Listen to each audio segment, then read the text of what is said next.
Boa tarde, pessoal. Pedro Cesário, novamente aqui com vocês, 5 da tarde, toda terça-feira.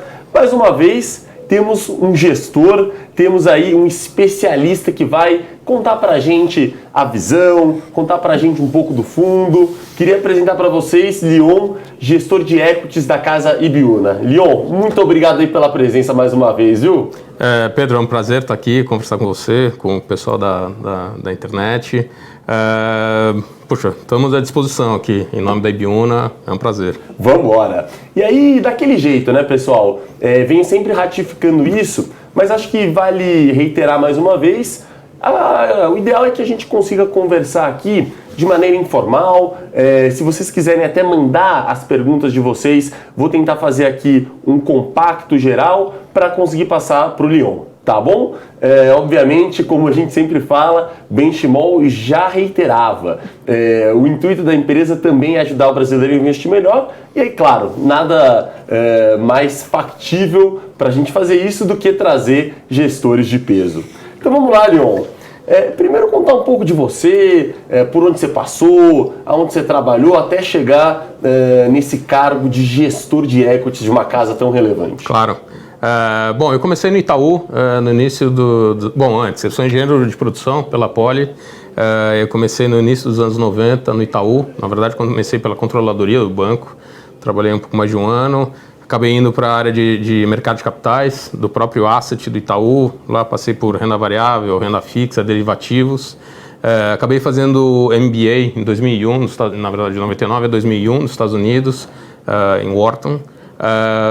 Quando eu voltei para o Itaú Asset, continuei lá até 2007. Em 2007, o pessoal da GP me chamou para ir para o asset deles, que ficou conhecido como BRZ.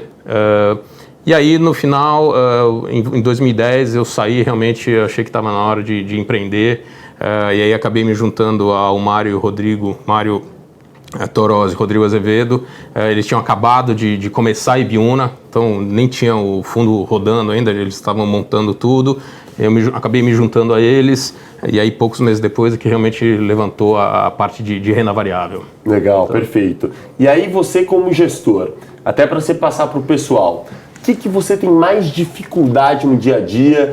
O que é mais estressante para você? Conta um pouco aí para a gente. Na verdade, a grande dificuldade é tentar entender o que está acontecendo no mercado, né? Claro.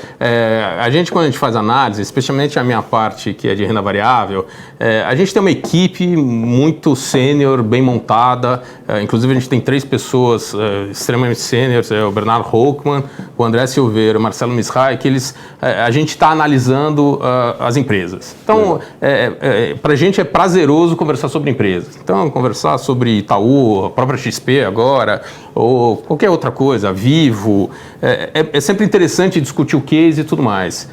A dinâmica fica um pouco mais complexa quando a gente sai ali da discussão, quando a gente sai do não mercado e realmente vai para entender a dinâmica de mercado. É sempre bom lembrar, inclusive agora, né, a gente está tendo esse evento de coronavírus e tudo mais, o mercado ele dá oportunidades para a gente. Então, assim, de vez em quando você tem movimentos que parecem ser realmente muito agressivos ou irracionais e, na verdade, eles são. E você pode se aproveitar disso. Então, assim, acho que o grande desafio de um gestor é entender o que está fazendo, claro, e tentar se aproveitar disso. Então, assim, isso é muito interessante, é proveitoso. De vez em quando você fica meio estressado porque realmente o mercado fica... Inclusive tem aquele dizer, né, que o mercado fica irracional mais tempo que você fica solvente, né? Então você tem que tomar cuidado e aí entra um pouco de arte, né? Aí talvez é a gestão em si, né? É sempre muito fácil, ou parece ser fácil, se tomar uma decisão, vou comprar, vou vender, você tem essa arte que é como executar esse negócio. Da melhor maneira, Exato. Perfeito. Então, perfeito. E aí, até entrando um pouco nos ativos que a casa oferece para todos os investidores, né? A gente sabe que uma das principais vertentes para vocês foi o long and short, que hoje já atingiu a capacidade máxima, né? Já não está à disposição. Se quiser discursar um pouco em relação aos outros ativos. A casa como um todo, na verdade, hoje a gente está com quase chegamos a 9,6 bi de reais. Legal. Esse patrimônio está dividido basicamente entre 3 famílias, tá? Você tem os fundos macro, os fundos de renda variável e os fundos de previdência, tá? E aí eu cuido, junto com a equipe, da parte de renda variável. Dentro dessa parte de renda variável, a gente tem outras 3 subfamílias, né? A gente tem o long short, que acabou de falar, está fechado, ele está com 1,7 bi de reais, é um long short market neutral. A gente tem os long biased, tá? Que é aquele fundo que você tem exposição à bolsa, você realmente oscila e se aproveita no mercado de renda variável, mas é um fundo que faz hedge, é um fundo que faz short, a gente consegue se proteger. Então, por exemplo, esse ano agora, apesar dessa variação da bolsa, a gente está quase 0 a 0 no ano. Em vez de a gente estar caindo, a gente está quase zerado, tá? Justamente porque a gente fez essas proteções. Legal. E aí você tem a última família, que é a família mais tradicional, que é o long only. Realmente aquele long only bem antigo, arroz feijão, ele só pode ter ações e caixa. Tá, então é assim que se divide a Ibiúna. Legal, legal. E aí se a gente fosse olhar no detalhe, a gente tem diversos investidores aí, obviamente muito preocupados com toda essa oscilação que você falou, né? Logo a gente já vai citar o Corona, que com certeza é a principal fonte aí de preocupação. Mas você citou um ponto que eu queria até aprofundar. Você utiliza em determinados fundos hedge para conseguir, obviamente, ter aí uma posição um pouco mais defensiva para enfrentar determinados momentos. Sim. Quais principais hedges vocês gostam de utilizar para esses fundos? Na verdade, o que a gente faz, tá? O primeiro tipo de hedge ou de posição que a gente tem são realmente shorts. Então, eu posso estar long um papel e eu quero me proteger de algum trade, alguma posição que eu estou um pouco desconfortável. Eu posso usar um outro papel que eu estou short. Legal. Tá? A gente usa também opção, tá? Opções. Só um detalhe, a gente nunca vende opção a descoberto. A gente sempre está usando opção para redear uma posição que a gente tem. Entendi. Então, por exemplo, eu estou comprado em, sei lá, Vale. Tá? A gente tem uma posição, poxa, a gente está com medo, então entrando um pouco aqui, sei lá, esse coronavírus, o minério de ferro pode cair para $60 a tonelada. Como que a gente se protege disso? Bom, posso comprar uma put de Vale. Eu vendo uma call lá para cima, num lugar. Como a gente faz sempre essa análise fundamentalista, a gente tem relativamente bastante conforto os níveis de preço que a gente fala, poxa, nesse preço eu vendo, eu não estou desconfortável em vender. Então eu posso vender uma opção lá em cima para levantar prêmio e me proteger aqui para baixo. Então, esse tipo de coisa que a gente faz. E a gente acaba fazendo um pouco também, menos, mas também, a gente usa opções do próprio índice, né, do índice Bovespa. Então, justamente no começo do ano, a gente estava com 30% do fundo do long bias travado em índice Bovespa. Justamente porque a gente estava vendo, na verdade, a gente não enxergava o coronavírus, não é nada disso, mas a gente estava vendo que os valuations que a gente estava enxergando das empresas estavam muito puxados. Então, aquele negócio, deixa eu comprar proteção, é aquele negócio, né? Proteção é que nem guarda-chuva, né? A gente compra guarda-chuva quando o dia tá lindo, baratinho, e vai lá e se protege. Então, foi exatamente o que a gente fez. A bolsa 117, 118 mil, a gente foi lá e comprou umas proteções. Ajudaram. Ninguém imaginava que a bolsa ia bater quase 100 mil pontos, mas ajuda. Legal, perfeito. Isso até acho que é muito válido a gente novamente citar para todos os investidores que estão assistindo entenderem no detalhe, né? É claro que a gente sempre quer se proteger o máximo possível, mas para se proteger, como o próprio Leon está citando, existe um custo de comprar, por exemplo, que seja essas opções, né? E no momento de tanta oscilação, esse custo tende a ficar maior, porque, claro, proteção se mostra essencial, né? Então, importante a gente frisar isso, né? Não, de novo, a gente volta para aquele ponto de tentar entender realmente os processos, os movimentos. Na verdade, eu até vou falar o que a gente fez semana passada, que foi justamente quarta-feira de cinzas, quinta e sexta, né? Que teve aquele movimento aqui no Brasil, fazendo realmente, ajustando para os preços do movimento lá fora. Na verdade, como a gente já estava protegido, a semana passada a gente começou a alocar. A gente começou a comprar coisas. Por quê? Porque justamente os valuations estavam se tornando muito atrativos, ou relativamente atrativos, né? Então, você tem absolutamente razão. Então, por exemplo, na semana passada, como a proteção que a gente tinha já tinha feito o efeito dela, a gente, na verdade, vendeu. A gente desfez a proteção. A gente colocou no bolso o que tinha protegido para a gente voltar e falar, olha, aqui eu estou mais confortável em ter um risco direcional maior. Legal. Então, acho que esse é o ponto. Excelente, excelente. E aí, a gente até tratando um pouco de Brasil no longo prazo, né, Leon? A gente tem claro, tirando a parcela de oscilação, mas a gente tem, como eu costumo sempre falar aqui, um cenário de Selic a 4,25, claro, isso joga a despesa financeira das empresas lá para baixo, né, cada vez mais barato. Verdade. Elas com uma estrutura de custo mais enxuto, até considerando aí esse período intervencionista pelas quais diversas empresas passaram, né, estão aí cada vez mais protegidas para a alavancagem, obviamente, do lucro em si e de crescimento em si, de margem operacional. Correto. Né? Como que vocês avaliam e qual o método em si de valuation para conseguir avaliar o lucro das empresas? Porque diversas casas acabam utilizando o famoso discounted cash flow, né? Não sei se vocês também utilizam isso, como que vocês avaliam o lucro das empresas? Não, sem dúvida, a gente faz isso, a gente realmente faz a projeção do resultado da empresa, então realmente 2, 3, na verdade a gente sempre faz para 10 anos, depende um pouco do cenário da empresa, então assim, sinceramente, não adianta fazer projeção de DCF, de Discounted Cash Flow de 10 anos da Vale. É uma commodity, oscila pra caramba, então na verdade você está assim, se enganando. Então a gente realmente olha para 2, 3 anos, que você tem alguma visão mais, mesmo que ela seja mais nebulosa, você tem alguma visão da commodity em si, e aí você consegue projetar e ter uma ideia realmente de um múltiplo de saída. Quando você fala, por exemplo, de uma Ambev, ela, apesar de também você ter incertezas, você consegue ter uma projeção um pouco mais longa e você consegue fazer um discounted cash flow mais razoável. Mas a gente faz tudo isso, tá? Então, eu realmente projeto o DRE, realmente fluxo de caixa, todo o balanço, não sei o que, para entender todas as métricas, todos os retornos de cada empresa, tá? Então, assim, realmente é o pacote completo, tem que fazer. Legal. Quem não faz isso, na verdade, não está investindo, né? Está fazendo alguma outra coisa que não sei o que é. Não, perfeito, tá? Perfeito. Esse daí é o dever de casa. Exato, né? Não, é isso. É a lição base do dever de casa, entendeu? Perfeito. Você tem que fazer isso. Nível 1, perfeito. Exato.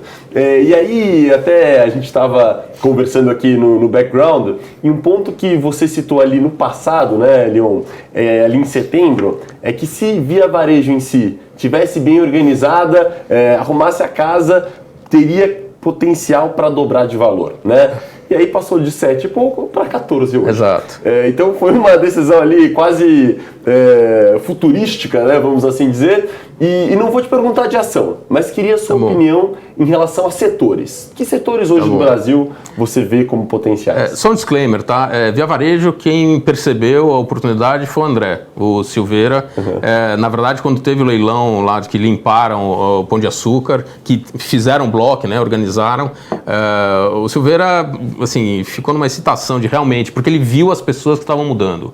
Mais do que importante do que simplesmente o Pão de Açúcar estava vendendo ou não, eram as pessoas, era a organização que estava feito. Então, na verdade, a gente entrou lá no 4,90 do leilão, tá? E a gente está até hoje. Então, quando me perguntaram lá acho que estava 6,50, 7, podia dobrar, na verdade, era essa visão que a gente teve alguns meses antes e que estava se desenhando. Então, assim, é só por isso, tá? A gente continua com a posição, logicamente a gente reduziu, tá? A gente colocou, de novo, a gente sempre tem na cabeça a equação, o retorno-risco, e olhando para frente. Então, realmente, a ação que saiu de 5 para 15, chega uma hora que você tem que começar, saudável, você reavaliar e ver o que tem de upside. Então, é isso. Olhando para setores, a gente, sem dúvida, a gente faz uma análise setorial, mas a gente, de fato, é muito mais bottom-up, tá? A gente realmente vai nas empresas. Então, assim, em vez de falar de setor, a gente fala, por exemplo, setor de incorporação. A gente, na verdade, vai lá e olha a Cyrela, a gente olha a Tenda. Então, assim, a gente comprar uma empresa, a gente está realmente comprando aquela empresa que a gente gosta, acha que tem upside, a gente entende o que está acontecendo na empresa, porque de vez em quando você tem um setor que Via Varejo, tá? É um setor que tá lá, não era nem especial, mas também não era ruim, não sei o quê. Só que aí você acha um ativo que o negócio fala, putz, esse ativo é transformacional. Hoje, outro setor que a gente acabou de soltar, na verdade, saiu um stock pills do Bernard, ele está falando de Oi. Tá, acabou de sair. Assim, o setor de telecom não está acontecendo nada. Está lá, um crescimento mais ou menos. vai crescer, sei lá, 3%, assim, vai crescer em linha com o PIB, nada especial. Só que Oi tem uma tese de investimento que para a gente é interessante, porque na verdade é uma reestruturação interna da empresa, né? O que a gente chama também é a lição de casa da empresa, é do portão para dentro. Então, para a gente é muito mais interessante realmente olhar ali o stock picking, o empresa a empresa, do que vamos falar do setorial. Aquele assim, a gente não faz isso, não. Vamos comprar malls. E aí você compra qualquer coisa. Não, a gente vai lá e, ó, putz, é Aliança que a gente vai comprar, por quê? Qual que é o upside? E é sempre assim que a gente vai olhando. Perfeito. Não, talvez o que eu até imagino, conversando com vocês aí, gestores de renome do mercado, seja que para você fazer aí um trabalho eficiente, talvez tenha duas principais vertentes, né? Então, fazer a lição de casa em termos de análise de economia em si, e a segunda vertente, fazer a lição de casa visitando empresa, olhando a economia real, de fato visitando e tentando entender no detalhe todas as empresas que estão investindo. Né? Sem dúvida, tá? Assim, a gente quando faz um investimento, a gente está, de novo, sempre olhando para a empresa. Quando a gente fala dessa coisa de economia, macro, câmbio, não sei o quê, na verdade é muito mais um cross-check para ver se aquilo que a empresa está nos falando, se ela é Bate, execuível, né? se bate, entendeu? Chega uma empresa e fala, putz, esse ano eu vou crescer 25%. Aí você olha para o lado, está uma crise desgraçada.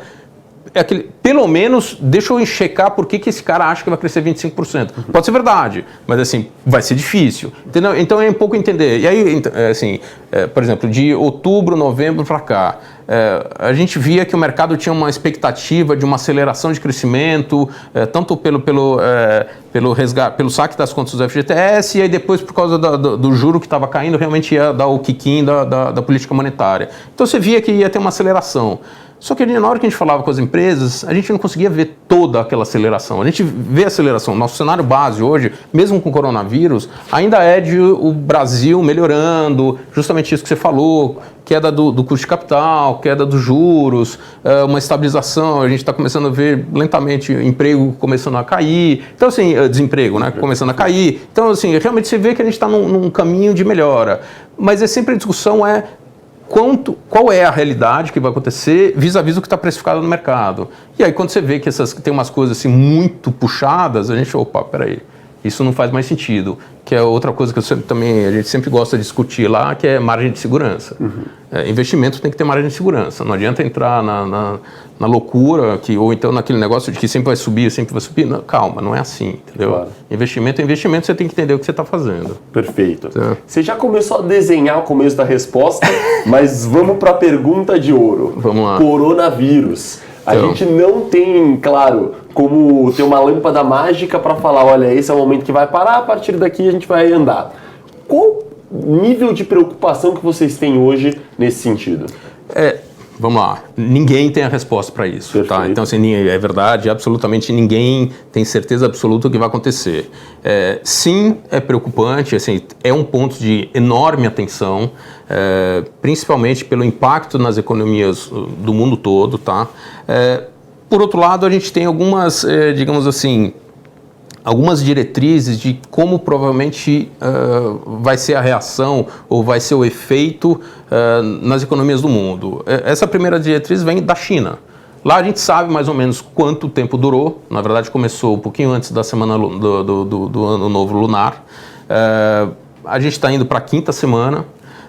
E a gente está começando a ver que, o número de casos lá, ainda tem novos casos surgindo, mas diminuiu. Perfeito. E a gente está vendo algum começo de retomada, ainda aquele negócio bem sutil, não sei o que, mas você está começando a ver a economia retomando. Então, mais ou menos, dá para imaginar que vai acontecer algo parecido no resto do mundo. Você tem as suas diferenças, então, por exemplo, não é razoável imaginar que nos Estados Unidos eles vão bloquear uma cidade como bloquearam na China. Por outro lado, é razoável imaginar que, como já estava todo mundo sabendo o que está acontecendo na China, a resposta do pessoal vai ser mais rápida. Então você tem algumas variáveis que são diferentes da China, mas o processo vai ser mais ou menos o mesmo. Tá? O que a gente está enxergando e o que vai acontecer? É provável que aconteça. Né? Você vai ter um impacto relativamente forte na economia, na atividade econômica do mundo inteiro.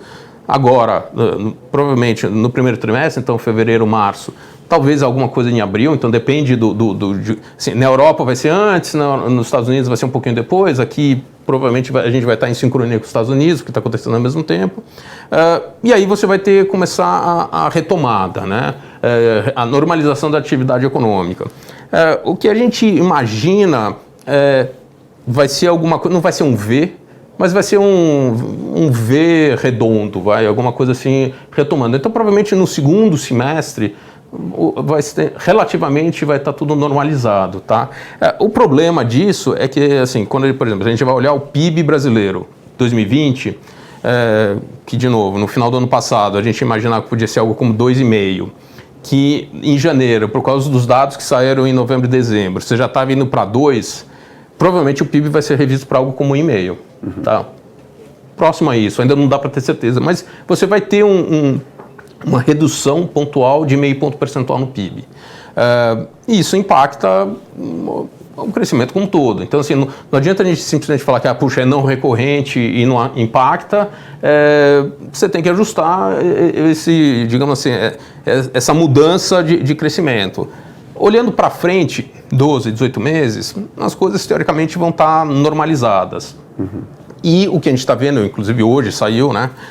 O Banco Central americano está provendo, está tentando ajudar o mercado a digerir e fazer essa digestão.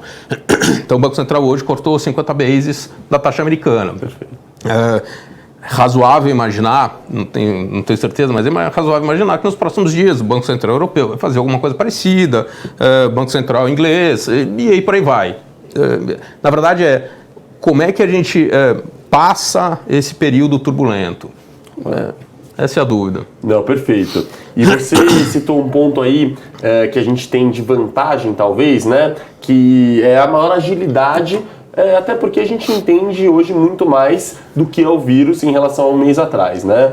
E aí aqui o investidor e eu como advogado do diabo, se a gente olhar para as empresas brasileiras, principalmente exportadoras aí de commodities, sim, com esse arrefecimento global de consumo, será que elas não podem sentir um pouco mais? Será que o impacto talvez não seja até maior do que esse previsto? Podem, realmente.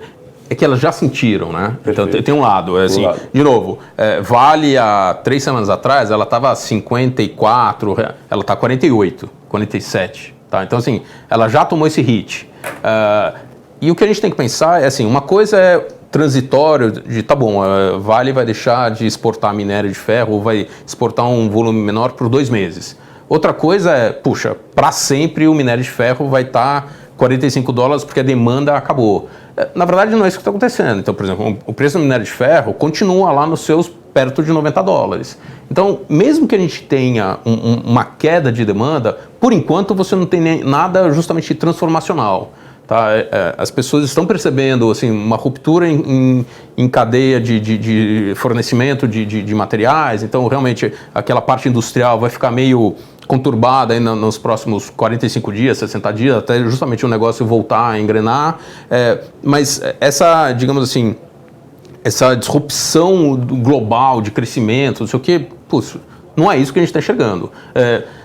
A gente está enxergando assim, é uma crise, um movimento que vai retirar crescimento, mas não é que a gente vai entrar em depressão, não, claro. É longe disso, tá? Claro. É muito longe disso. Perfeito, perfeito. Acho que a gente já pode começar ali na sessão de bate-papo, quase que um toque me voe aqui, Leon, tá bom. Que a gente sempre costuma fazer, né? Então, aproveitar para passar para o pessoal um livro que você tenha lido aí, que você vê que faz sentido, passar para eles. Olha, eu sempre gosto de falar, tem 2 livros que eu gosto, que eu li, que fazem muito sentido para mim, tá? Um é o The Most Important Thing, do Howard Marks, e o outro é o Margin of Safety, do Seth Klarman. São 2 livros que mostram bem, que eu me identifico com o raciocínio, com os conceitos expostos, que justamente, basicamente, simplificando, o que importa numa tese de investimento, ou quando você vai fazer, na verdade, uma análise de uma situação, assim, normalmente a vida é complexa, né? Claro. Você começa a olhar centenas de variáveis, você não consegue tomar decisão nenhuma se você se perde. quando você entra numa coisa, quais são as 2, 3, 4 coisas que realmente fazem diferença? Então, isso é uma coisa que a gente faz quando a gente vai discutir lá com o pessoal ou internamente, assim, o que é importante nessa tese de investimento, nessa análise. E a gente vai lá e realmente olha, inclusive até para monitorar, né? Assim, tá certo ou tá errado, puxa, o case mudou. Se você tem essas coisas bem definidas, é muito fácil, funciona bem, tá? E outra coisa é justamente o margin of safety, a margem de segurança, que de novo, se você quer entrar no investimento, as pessoas têm muita essa coisa assim de qual é o risco. Lógico, o risco faz parte da equação, mas você tem que entender que risco é só uma parte, você tem a parte de retorno, e o retorno justamente é a margem de segurança. Se você entra num investimento que tem uma margem enorme, gigantesca, você montando a posição de uma maneira correta, o risco dela é baixo. Tá? Então, são esses 2 livros que eu gosto e me identifico. Excelente. Uma palavra para quem trabalha no mercado financeiro ter sucesso. Calma. Calma, é verdade. Sabe... Especialmente num dia como hoje, né? Com certeza. Você sabe que a gente está em contato com diversos investidores e alguns deles acabam ficando desesperados. Pedro, mas será que vai cair mais? Será que não vão de vender tudo? Vamos ter calma. Calma. Acho que você frisou muito bem. É isso, a gente tem que ter, assim, realmente entender os movimentos, ter calma, mesmo esses movimentos de crise, de realmente realizações agressivas, se a gente entende o que está acontecendo e se a gente montou posições que são corretas dentro do teu perfil de risco, dentro da tua carteira, a gente pode ter um pouco de calma, de esperar e entender e o processo. As pessoas têm muita de psicologia, né? Os próprios mercados, as pessoas se machucam com os investimentos. Então, assim, tem que ter calma para ver o negócio realmente se desenvolver e a gente entender e ver o final, né? Excelente. Um hobby que você tem aí? Eu gosto de tirar foto, tá? Fotografia, ultimamente eu estou mais restrito nisso, mas eu gosto bastante. Inclusive, assim, até se eu não fosse ser gestor, talvez seria fotógrafo. E só foto mesmo ou vídeo também? Não, foto. Eu sou old school. Entendi. Foto. Eu gosto de fotografia. Legal.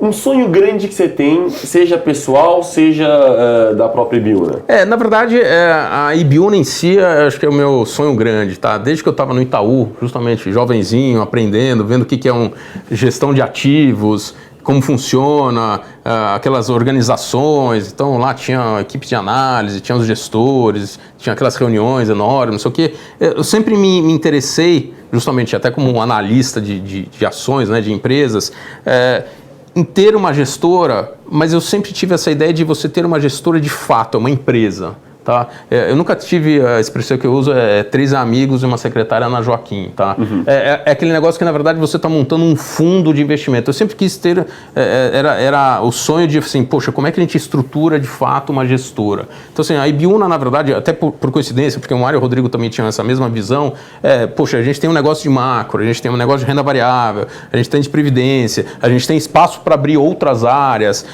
dentro das próprias famílias, das áreas, a gente tem todos os fundos organizados. Então, assim, realmente, assim, a gente tem toda a parte de back-office, tem toda a parte do comercial, tudo bem feito. Então, assim, realmente é uma empresa. E isso é muito legal. Perfeito. Isso é nota 10. Para finalizar, uma pessoa que você admira muito aí? Putz. Pessoal... O que você achar que é razoável? Olha... eu admiro muito minha esposa por ter criado meus filhos, não é fácil. Eu tenho 3 filhos e o negócio realmente eu sei que o bicho pega. Com certeza. Então, assim, bastante minha esposa. Perfeito, legal. Ela deve estar assistindo, com certeza vai ficar feliz aí. Legal. Gente, queria agradecer muitíssimo a atenção de todos, a participação. Claro que a gente não consegue abordar todas as perguntas aqui, mas tentei fazer um compacto geral e tenho certeza que foi algo interessante aí em termos de conteúdo, de aprendizado para todos nós, né? Leon, muitíssimo obrigado pela presença, é sempre excepcional ter gestores aí como você e fique à vontade aí para vir quando quiser. Legal, Pedro, eu que agradeço, assim, apresentar a renda variável e a Ibiúna como um todo, é sempre um prazer. Legal, pessoal, grande abraço, viu? Até a próxima, tchau, tchau.